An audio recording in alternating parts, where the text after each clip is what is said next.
Did you know that naturally the reactions to biosynthesize hemoglobin or chlorophyll take 2.3 billion years times 2?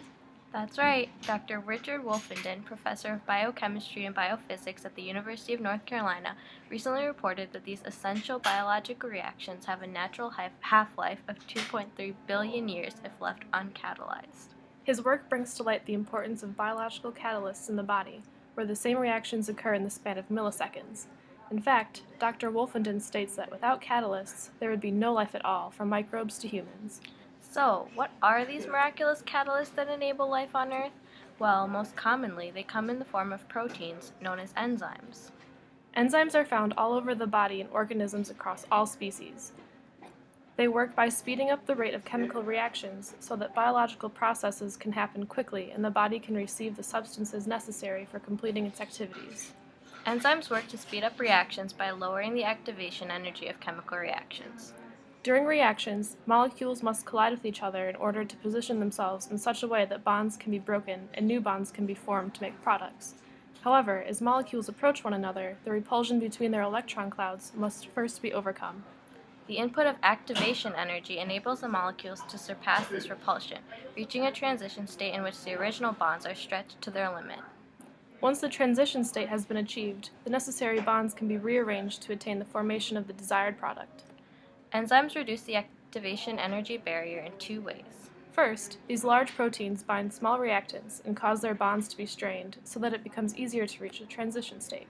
Additionally, binding on an enzyme brings multiple molecules involved in the same reaction in close proximity to facilitate the forming of new bonds. In these ways, the required activation energy is lowered and the rate of reaction is subsequently increased. Although a vast number of different enzymes exist, the majority share a few common traits that characterize the group as a whole. For example, enzymes are recycled, meaning that they are not altered by the reactions they speed up. These proteins act as catalysts, but are not directly involved in the reactions they catalyze. Next, all enzymes contain an active site, or the location on the protein where the chemical reaction takes place. Substrates, or the reactant molecules, can bind to these active sites and partake in the reaction. The binding between an enzyme and a substrate produces an enzyme-substrate complex. Another key feature of enzymes is their specificity. Most enzymes only catalyze very specific reactions that involve particular substrates. This specificity has been compared to the interaction between a lock and a key. In this model, the lock, or the active site on the enzyme, only functions for the proper key, or the substrate. Since then, the model has been revised. The new induced fit model states that the enzyme undergoes a conformational change once it has recognized the correct substrate.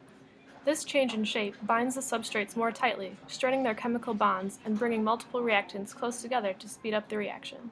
Typically, the amount of substrate present and the velocity of the reaction follow a logistical growth pattern.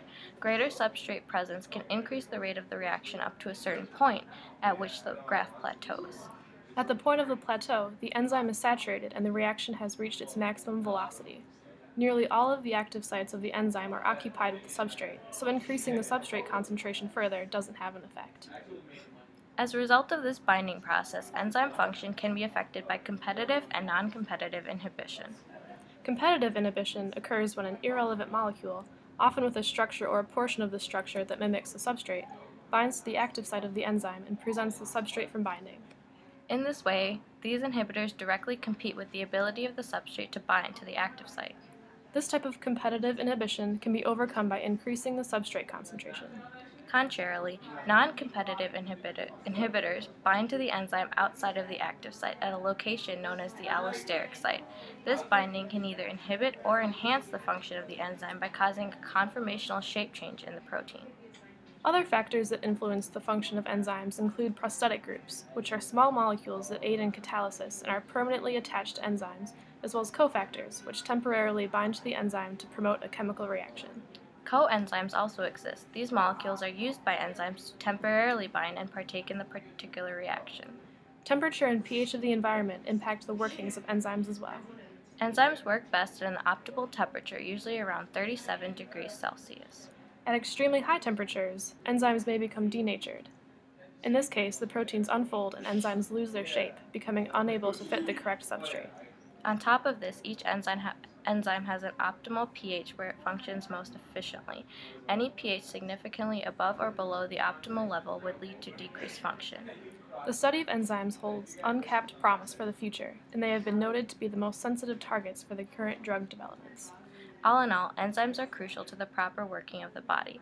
Without these essential catalysts, necessary chemical reactions would not be able to happen in the needed period of time.